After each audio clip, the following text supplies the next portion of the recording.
Trump America के राष्ट्रपति कहते हैं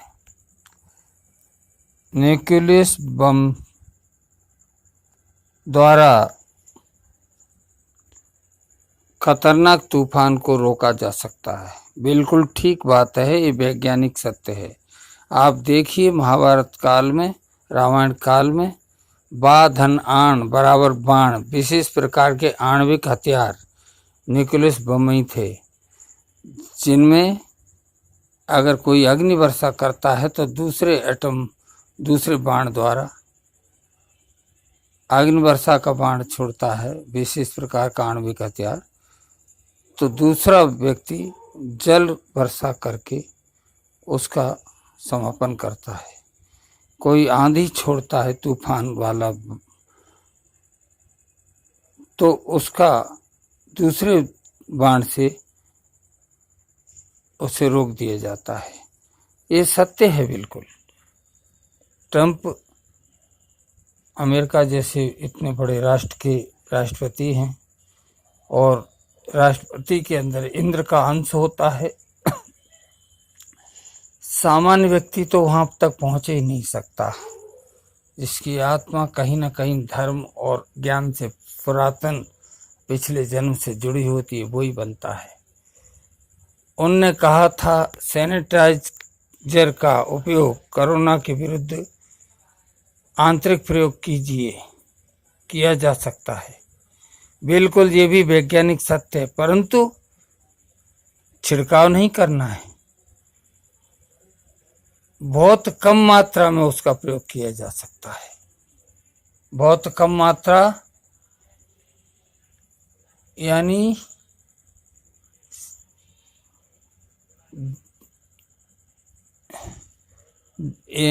क्या कहूँ मैं आपको, मिलीग्राम, एक मिलीग्राम, 2 मिलीग्राम और 10 मिलीग्राम, 5 मिलीग्राम। ये वैज्ञानिक लोग इसकी खोज करेंगे तो वो जान पाएंगे, क्योंकि जहाँ संपर्क होगा वहाँ ये काम करेगा। और विष चिकित्सा आयुर्वेद में भी ये सिद्धांत है, होम्योपैथिक में भी सिद्धांत है। जो बीमारी पैदा कर सकती है वो ही उसका उपचार होता है। आयुर्वेद भी कहता है जहाँ बीमारी है वहीं उसका उपचार है। अगर जो व्यक्ति ऊपर से छिड़काव करके वायरस को मार सकती है वो दवा, उसके साइड इफेक्टों को रोकने के लिए कुछ किया जाए तो वो औषधि बन सकती है। और उसे औषधि का रूप देने के लिए तोला 2 तोला नहीं चाहिए, उसकी मात्रा 0.0 मिलीग्राम में होगी और वो काम करेगी। जैसे कि ग्लूकोज की बोतल के अंदर 0.0 मिलीग्राम डाल दी जाए, इस तरह से, है ना। तो यानी मात्रा वैज्ञानिकों का काम रहेगा कि वो मात्रा निर्धारण करें। अब रहा सवाल साइड इफेक्ट दूर करने का।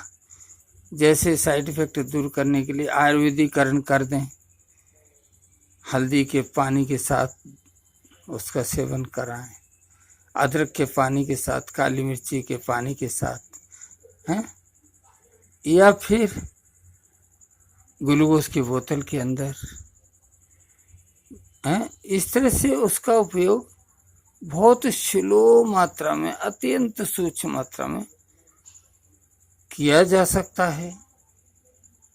और जो बिल्कुल ही हालत खराब है उन पर इसका प्रयोग करके देखा जा सकता है।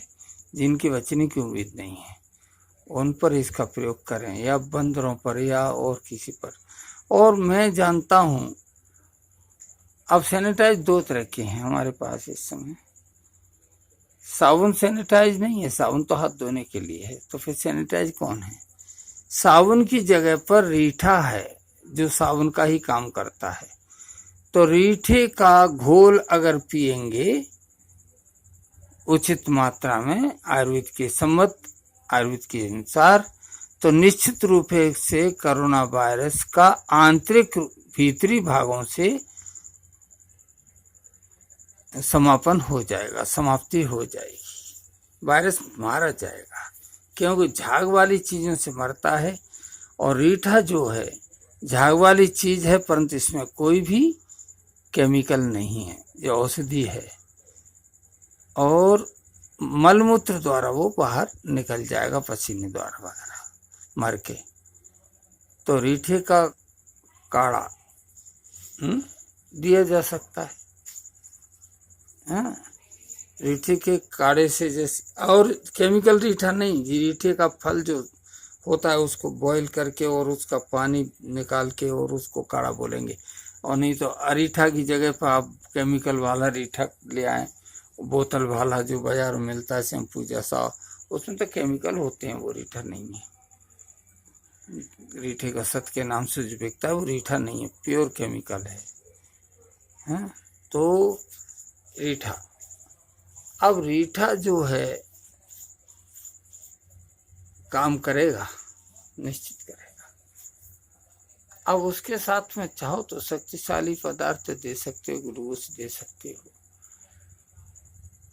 डिहाइड्रेशन ना हो जाए इसलिए आप रीठा से थोड़ा सा दस्त वगैरह लगता है तो इसके लिए आप दे सकते हैं, साथ में मेटाजोल की गोली का उपयोग कर सकते हैं जिससे दस्त ना लगे, और दे सकते हैं। तो इसके रीठे के साथ साथ आप रीठे का काढ़ा आयुर्वेद के अनुसार, द्रव्य गुण विज्ञान के अनुसार मात्रा, छोटे बड़े मजूल, बच्चा बड़े, सबके लिए अलग अलग ढंग से किसी चिकित्सक की देखरेख में बहुत सधी हुई मात्राएं दे सकते हैं, और निश्चित रूप से इससे लाभ होगा। और इसमें जो है, जो रोग हो चुका है, जिनको लक्षण दिख रहे हैं उनके लिए बोल रहा हूँ, जिनको लक्षण नहीं है उनके लिए ये औषध नहीं बता रहा। और किसी चिकित्सक की देखरेख में लेने के लिए मैं बोल रहा हूँ। मात्रा वही निर्धारण करेंगे हैं जो आयुर्वेद के विशेषज्ञ हैं, पुराने वैद्य हो सकते हैं। अब जो है सैनिटाइज दो तरह के, एक तो साबुन जैसा हो गया तो उसकी जगह रीठा दे सकते हैं, एक हो गया अल्कोहल की तरह। तो अल्कोहल की तरह हो गया तो उसमें महुआ में अल्कोहल होती है, तो हम महुआ जो है खाने को देंगे तो उससे भी अंदर का शरीर आंतरिक भाग में अल्कोहलीकरण हो जाएगा, अल्कोहल से मरता है तो उससे भी मर जाएगा। ये मेरा कहना है वैज्ञानिकों के लिए। आयुर्वेदिक ढंग से महुए में अल्कोहल होता है, उसे दे सकते हैं। और अल्कोहल होता है दही और गुड़ में, दही और गुड़ मिला के पिलाएंगे तो अंदर ही अल्कोहल बन जाएगा और वो वायरस को मार सकता है। तीसरा जो है तरीका है वायरस को मारने का, जो अपन बाहरी रूप में मारते हैं, अल्कोहल से मारते हैं। मैं लोग अच्छी तरह ध्यान है, मैं पिताजी मेरे शराब की दुकान बड़े पनिहार में किया करते थे, ठेका था सरकारी। तो लोग आते थे, बाबा घर में छोटे बच्चे को खांसी हो रही है, 2 आने की दारू दे दो। दारू माने शराब। क्या करोगे? मैंने पूछा। भाई दारू होगी, दारू में हम शहद मिला के उसे चटा देंगे, बच्चा ठीक हो जाएगा। क्या हो रहा है बच्चे को? अरे उसको ऊपरा हो गया, सांस चल रही, पसीने चल रही हैं और खांस रहा है, ठीक हो जाएगा। हाँ ठीक हो जाता है। तो मतलब ये है कि वायरस होता है खांसी जुकाम में भी और निमोनिया में भी, तो वो जो है अल्कोहल से मरता है। और अल्कोहल अगर मिलावटी नहीं है, ठीक से है, इथाइल अल्कोहल, इथिलीन नहीं, इथिलीन तो जहर होता है, जहरीली होती है, इथिलीन नहीं। इथाइल अल्कोहल का मतलब हो गया जो अंग्रेजी और देसी जो शराबें मिलती हैं पीने वाली, उनका भी वायरस पर मारक प्रभाव पड़ेगा, ये सत्य है, परंतु अकेला नहीं, उसे शहद, असली शहद। अब शक्कर और घी दुनिया खाती है, पर शहद और घी कोई नहीं खाता। थोड़ा शहद को समझिए आप। और शहद के नाम से नकली बनाने वाले, बेचने वाले हैं, वो समझ लें कि कोरोना वायरस उन्हीं के लिए आया, उन्हीं को ले जाएगा। क्योंकि इस तरह की काम क्यों करते हैं जो लोग गलती से गलत दवा दे बैठे, और वही शहद नकली वाला तुम्हारे यहाँ डॉक्टर तुम्हें दवा के रूप में दें, तुम तो ठीक नहीं हो पाओगे। तो शहद में एक अपना मारक क्षमता होती है, फूलों के रस से आता है, कंद से, मकरंद से आता है, और फूल का मकरंद से शहद बनता है। और मकरंद कोरोना वायरस के लिए रोग प्रतिरोधक क्षमता भी बढ़ाता है और सहायक भी है मारने में। तो अब शहद में अल्कोहल मिलाकर औषधि के रूप में लेंगे तो कोरोना वायरस में लाभ निश्चित होगा। एक बात है, शहद में बादाम, 8 बादाम रात को भिगो दो और सवेरे पीस लो, और शहद में मिलाकर चाटेंगे तो उससे भी लाभ होगा विषाणु के लिए। अब ये बात अलग है कि मैं अभी बादाम की बात क्यों करूं, मैं कर रहा हूं सैनिटाइज की। तो सैनिटाइजर एथाइल अल्कोहल जो पीने का होता है, एथिलीन जो पीने का नहीं होता, बाह्य प्रयोग के लिए होता है, विषाक्त होता है। तो इथाइल अल्कोहल जो उसे हम शराब कहते हैं, अंग्रेजी शराब और देसी शराब, बियर वगैरह, तो ये कहीं ना कहीं इस रोग में लाभदायक तो होंगी।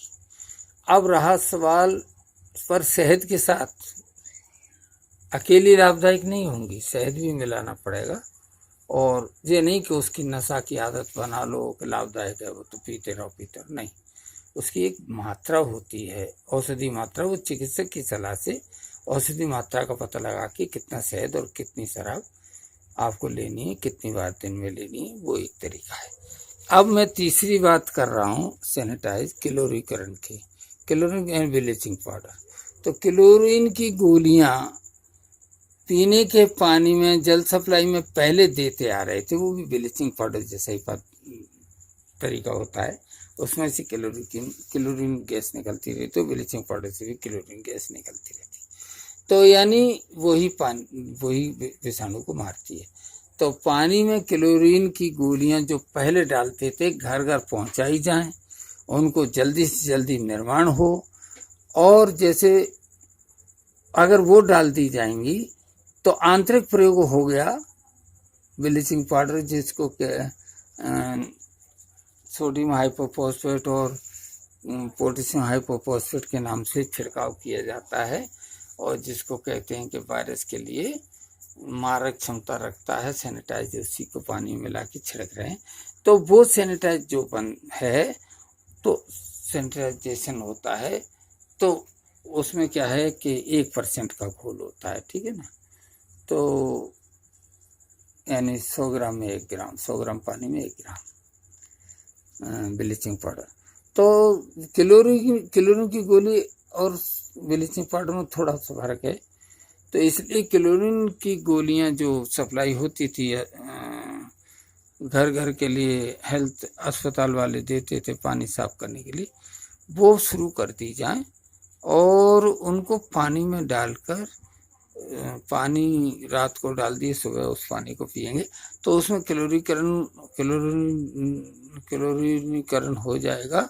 और सैनिटाइज, जो ट्रंप ने कहा था कि सैनिटाइजर क्यों नहीं आंतरिक प्रयोग किया जाए, तो वो गलत नहीं बोल रहा है, वो सही कह रहा है। हम लोग उसे मजाक में उड़ा रहे हैं, उनके साथ ही उनका विरोध कर रहे हैं। अरे बात को समझो, किसी ने क्यों कहा, इस संसार में कुछ भी सत्य नहीं है। अगर उसे क्या है मैं बताऊं आपको, मैं अगर बुरुश करता हुआ वो कोलगेट लेकर और चड्डी पहनकर रोड पर घूम रहा हूं, तो लोग मुझे बेवकूफ कहेंगे, मूर्ख कहेंगे, ठीक है ना। और मैं बाथरूम में बुरुश कर रहा हूं चड्डी पहनकर, और कोई मेरे बाथरूम में बिना कहे घुस आता है, तो मैं उसे, दर्शक को क्या कहूंगा, मूर्ख कहूंगा। तो यानी दो बातें समझ में आई होंगी आपको कि एक तो कोई आ गया है, उसको हम मूर्ख कह रहे हैं दर्शक, और वही दर्शक बाहर हम गए थे तब था, वो हमें मूर्ख कह रहा है। तो परिस्थितियां समझने के ऊपर होती हैं कि आपने देश काल के अनुसार कहाँ थे, कब थे, क्यों कहा। ट्रंप गलत नहीं था, उसकी बात को व्यर्थ ना लेकर उस पर रिसर्च करना चाहिए। ना तो निकोलस की बात गलत थी उसकी, और ना उसकी सैनिटाइजर की बात थी, दोनों ही बातें सही थी। और हमारे यहाँ तो विश्व चिकित्सा आयुर्वेद में और एलोपैथिक में सब में और होम्योपैथिक में तीनों में पाई जाती है। विश्व चिकित्सा मतलब विश्व द्वारा चिकित्सा। तो टीकाकरण भी उसी का एक अंग है, सीरम बनता है वो भी उसी का एक अंग है, और एंटी सीरम बनता है, एंटी वैक्सीन बनती है, सब विश्व चिकित्सा में आते हैं। और अस्मवैक्स धतूरे से बनती है हमारे यहाँ, कफ कोठार रस धतूरे से बनता है, ये भी विश्व चिकित्सा में आता है। तो बहुत सी विश्व चिकित्साएँ हमारे यहाँ पहले से चल रही हैं। संख्या का इंजेक्शन न्यूसलवारसन इंजेक्शन एलोपैथी में आता था निमोनिया के लिए, और वही इंजेक्शन संख्या का मल सिंदूर के नाम से निमोनिया में हमारे यहाँ प्रयोग होता है। तो ये सब विश्व चिकित्सा है। संख्या तो मारक है ना, एक रत्ती में तो मार देगा आदमी को, पर एक रत्ती का 1000 भाग किया जाए, हैं, आधार दे के कुछ भी बेच देकर। और ऐसा बेच जैसे आयुर्वेद में काली मिर्च को बेच बनाते हैं, काली मिर्च पाउडर को, एलोपैथिक में कुछ और बेस बनाते हैं।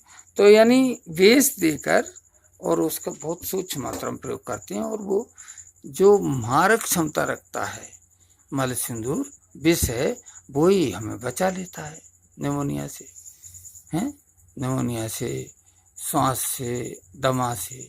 तो और आयुर्वेद में प्रचलित है, मिलता है आसानी से। तो मैं इतना कह के doctor Harishankar Shevare, formula detector Ayurveda,